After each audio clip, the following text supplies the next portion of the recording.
भगवत गीता का तीसरा अध्याय कर्मयोग।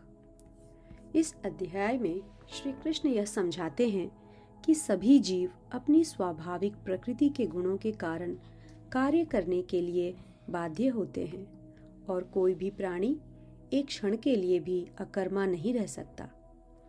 वे जो गेरुए वस्त्र धारण कर बाह्य रूप से वैराग्य प्रदर्शित करते हैं, लेकिन आंतरिक रूप से भोगों के प्रति आसक्त रखते हैं, वे ढोंगी हैं। जो कर्मयोग का अनुपालन करते हुए बाह्य रूप से निरंतर कर्म करते रहते हैं, लेकिन उनमें आसक्त नहीं होते, वे उनमें श्रेष्ठ हैं। इसके बाद श्री कृष्ण इस पर बल देते हैं कि सभी जीवित प्राणियों को भगवान की सृष्टि की अवस्था के अभिन्न अंग के रूप में अपने दायित्वों का निर्वाह करना पड़ता है। जब हम भगवान के प्रति सेवा भावना रखते हुए अपने कर्तव्यों का पालन करते हैं, तब ऐसे कर्म यज्ञ बन जाते हैं। यज्ञों का अनुष्ठान वास्तव में स्वर्ग के देवताओं को प्रसन्न करने के लिए किया जाता है और वे हमें सांसारिक सुख और समृद्धि प्रदान करते हैं। ऐसे यज्ञों के कारण वर्षा होती है और वर्षा से अन्न उत्पन्न होता है, जो जीवन निर्वाह के लिए आवश्यक है। वे जो इस सृष्टि चक्र में अपने उत्तरदायित्व को स्वीकार नहीं करते, वे पापी हैं। वे केवल इंद्रिय सुख प्राप्त करने के लिए जीवित रहते हैं और उनका जीवन व्यर्थ हो जाता है।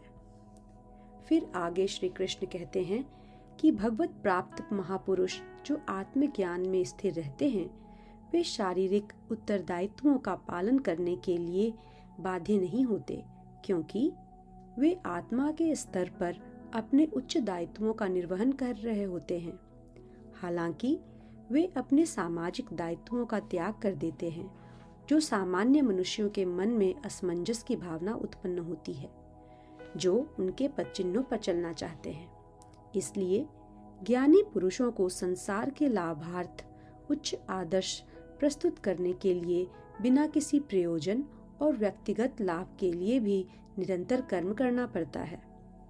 यह योजना अज्ञानी को अपरिपक्व अवस्था में अपने नियत दायित्वों का त्याग करने से रोकेगी। अतीत में महान राजर्षियों जैसे कि राजा जनक और अन्य राजाओं का भी यही उद्देश्य था, जिन्होंने अपने सांसारिक दायित्वों का निर्वहन किया था। तत्पश्चात अर्जुन पूछता है कि लोग अनिच्छा से पापपूर्ण कर्मों में प्रवृत्त क्यों होते हैं? क्या उन्हें बलपूर्वक काम कर्मों में लगाया जाता है? परम प्रभु श्री कृष्ण बताते हैं कि संसार का सबसे बड़ा शत्रु केवल काम वासना है। जिस प्रकार से अग्नि धुएं से ढकी रहती है, दर्पण धूल से ढका रहता है, उसी प्रकार से कामना मनुष्य के ज्ञान पर आवरण डाल देती है और उसकी बुद्धि का विनाश कर देती है। फिर श्री कृष्ण अर्जुन से आह्वान करते हैं कि वह इस कामना रूपी शत्रु का संहार कर दे, जो पाप का मूर्त रूप है, और अपनी इंद्रिय, मन और बुद्धि को वश में करे। अर्जुन ने कहा, हे जनार्दन, यदि आप ज्ञान को कर्म से श्रेष्ठ मानते हैं, तब फिर आप मुझे इस भीषण युद्ध में भाग लेने के लिए क्यों कहते हैं? आपके अस्पष्ट उपदेशों से मेरी बुद्धि भ्रमित हो गई है। कृपया मुझे निश्चित रूप से कोई ऐसा मार्ग बताएं जो मेरे लिए सर्वाधिक लाभदायक हो। श्री भगवान ने कहा, हे निष्पाप अर्जुन, मैं पहले ही भगवत प्राप्ति के 2 मार्गों का वर्णन कर चुका हूँ। ज्ञान योग उन मनुष्यों के लिए है जिनकी रुचि चिंतन में होती है, और कर्मयोग उनके लिए है जिनकी रुचि कर्म करने में होती है। न तो कोई केवल कर्म से विमुख रहकर कर्म फल के से मुक्ति पा सकता है, और न केवल शारीरिक संन्यास लेकर ज्ञान में सिद्धावस्था प्राप्त कर सकता है। कोई भी मनुष्य एक क्षण के लिए भी अकर्मा नहीं रह सकता। वास्तव में सभी प्राणी प्रकृति द्वारा उत्पन्न 3 गुणों के अनुसार कर्म करने के लिए विवश होते हैं। जो अपनी कर्मेंद्रियों को तो नियंत्रित करते हैं, लेकिन मन से उनके विषयों का चिंतन करते हैं, वे निस्संदेह स्वयं को धोखा देते हैं और पाखंडी कहलाते हैं। हे अर्जुन, लेकिन वे कर्मयोगी जो मन से अपनी ज्ञानेंद्रियों को नियंत्रित करते हैं और कर्मेंद्रियों से बिना किसी आसक्ति के कर्म में संलग्न रहते हैं, वे वास्तव में श्रेष्ठ हैं। इसलिए तुम निर्धारित वैदिक कर्म करने चाहिए, क्योंकि निष्क्रिय रहने से कर्म करना श्रेष्ठ है। कर्म का त्याग करने से तुम्हारे शरीर का भरण पोषण भी संभव नहीं होगा। परमात्मा के लिए यज्ञ स्वरूप में कर्मों का निष्पादन करना चाहिए, अन्यथा कर्म बंधन का कारण बनेंगे। इसलिए हे कुंती पुत्र, भगवान के सुख के लिए और फल की आसक्ति के बिना अपना नियत कर्म करो। सृष्टि के आरंभ में ब्रह्मा ने मानव जाति को उनके नियत कर्तव्यों सहित जन्म दिया और कहा, इन यज्ञों का विधि पूर्वक अनुष्ठान करने से तुम्हें सुख समृद्धि प्राप्त होगी और इनसे तुम्हें सभी वांछित वस्तुएं प्राप्त होंगी। तुम्हारे द्वारा संपन्न किए गए यज्ञों से देवता प्रसन्न होंगे तथा मनुष्यों और देवताओं के इस संबंध के परिणाम स्वरूप सभी को सुख समृद्धि प्राप्त होगी। तुम्हारे द्वारा संपन्न यज्ञों से प्रसन्न होकर देवता जीवन निर्वाह के लिए वांछित वस्तुएं प्रदान करेंगे, किंतु जो प्राप्त वस्तुओं को उनको अर्पित किए बिना भोगते हैं, वे वास्तव में चोर हैं।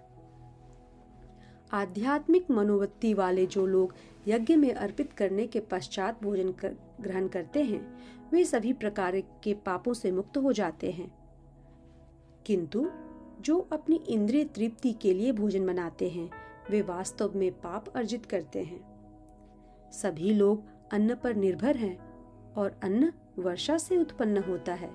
वर्षा यज्ञ का अनुष्ठान करने से होती है और यज्ञ निर्धारित कर्मों का पालन करने से संपन्न होता है।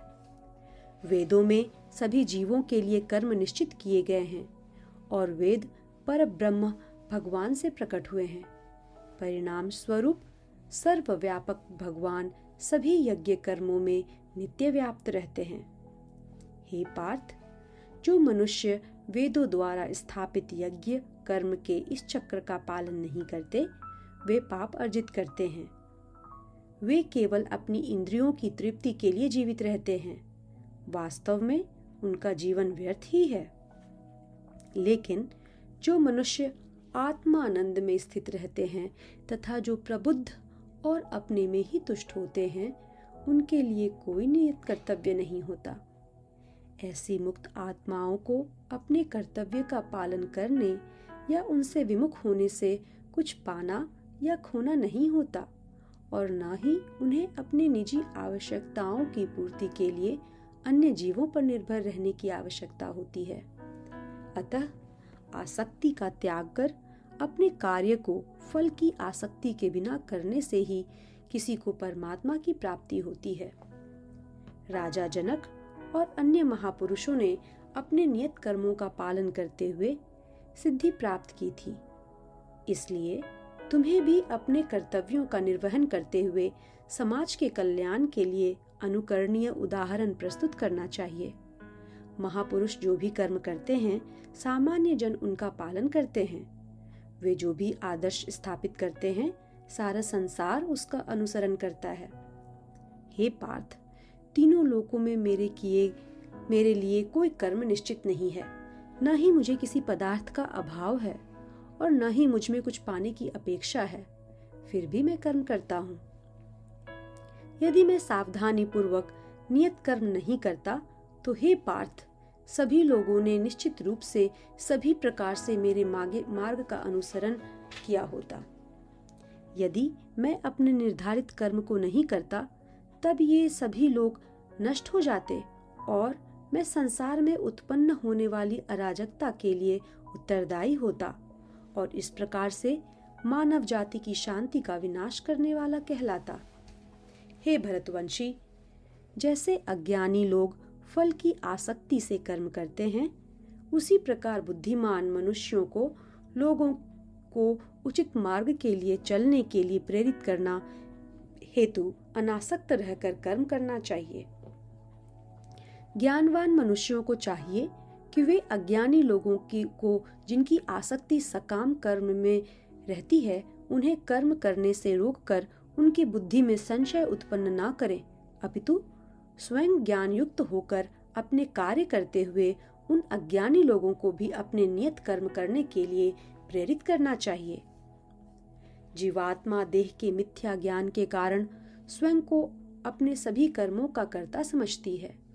यद्यपि विश्व के सभी कार्य प्रकृति के 3 गुणों के अंतर्गत संपन्न होते हैं, लेकिन अहंकारवश जीवात्मा स्वयं को भी अपने सभी कर्मों का कर्ता समझती है। हे महाबाहु अर्जुन, तत्वज्ञानी आत्मा को गुणों और कर्मों से भिन्न रूप में पहचानते हैं। वे समझते हैं कि इंद्रिय, मन आदि के रूप में केवल गुण ही हैं, जो इंद्रिय विषयों गुणेशु में संचालित होते हैं, इसलिए वे उनमें नहीं फंसते। जो मनुष्य प्रकृति के गुणों के प्रभाव से मोहित हो जाते हैं, वे फल प्राप्ति की कामना के साथ अपने कर्म करते हैं, लेकिन बुद्धिमान पुरुष जो इस परम सत्य को जानते हैं, उन्हें ऐसे अज्ञानी लोगों को विचलित नहीं करना चाहिए।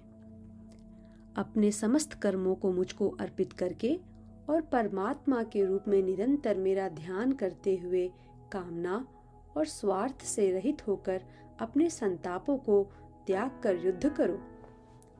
जो मनुष्य अगाध श्रद्धा के साथ मेरे इन उपदेशों का पालन करते हैं और दोष दृष्टि से परे रहते हैं, वे भी कर्म के बंधनों से मुक्त हो जाते हैं।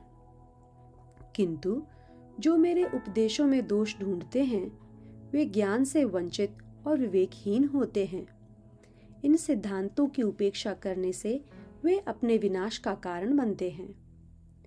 बुद्धिमान लोग भी अपनी प्रकृति के अनुसार ही कार्य करते हैं, क्योंकि सभी जीव अपनी स्वाभाविक प्रवृत्ति से प्रेरित होते हैं। दमन से क्या प्राप्त हो सकता है? इंद्रियों का इंद्रिय विषयों के साथ स्वाभाविक रूप से राग और द्वेष होता है, किंतु मनुष्य को इनके वशीभूत नहीं होना चाहिए, क्योंकि ये आत्मकल्याण के मार्ग के अवरोधक और शत्रु हैं। अपने धर्म को दोषयुक्त संपन्न करना किसी अन्य के धर्म को समुचित ढंग से संपन्न करने से कहीं अधिक श्रेष्ठ होता है। वास्तव में अपने कर्तव्य का पालन करते हुए मर जाना दूसरों के कर्तव्य का अनुसरण करने से श्रेयस्कर होता है। दूसरे के धर्म का पालन भययुक्त है। अर्जुन ने कहा, हे वृष्णिवंशी श्री कृष्ण, इच्छा न होते हुए भी मनुष्य पापजन्य कर्मों की ओर क्यों प्रवृत्त होता है? ऐसा प्रतीत होता है कि उसे बलपूर्वक पाप कर्मों में लगाया जाता है। परमात्मा श्री कृष्ण कहते हैं, काम वासना तो रजोगुण से उत्पन्न होती है और बाद में क्रोध का रूप धारण कर लेती है। इसे पाप के रूप में संसार का सर्वभक्षी शत्रु समझो। जैसे अग्नि धुएं से ढकी रहती है, दर्पण धूल से आवृत रहता है तथा भ्रूण गर्भाशय से अप्रकट रहता है, उसी प्रकार से कामनाओं के कारण मनुष्य के ज्ञान पर आवरण पड़ा रहता है। हे कुंती पुत्र, इस प्रकार ज्ञानी पुरुष का ज्ञान भी अतृप्त कामना रूपी शत्रु से आच्छादित रहता है, जो कभी संतुष्ट नहीं होता और अग्नि के समान जलता रहता है। इंद्रिय, मन और बुद्धि को कामना का अधिष्ठान कहा जाता है, जिनके द्वारा यह मनुष्य के ज्ञान को आच्छादित कर लेती है और देहधारियों को मोहित करती है। इसलिए हे भरतवंशियों में श्रेष्ठ, प्रारंभ से ही इन इंद्रियों को नियंत्रण में रखकर कामना रूपी शत्रु का वध कर डालो, जो पाप को मूर्त रूप तथा ज्ञान और आत्मबोध का विनाशक है। इंद्रियां स्थूल शरीर से श्रेष्ठ है और इंद्रियों से उत्तम मन, मन से श्रेष्ठ बुद्धि और आत्मा बुद्धि से भी परे है। इस प्रकार हे महाबाहु, आत्मा को बुद्धि से श्रेष्ठ जानकर अपनी इंद्रिय, मन और बुद्धि पर संयम रखो और आत्मज्ञान द्वारा काम रूपी दुर्जय शत्रु का दमन करो।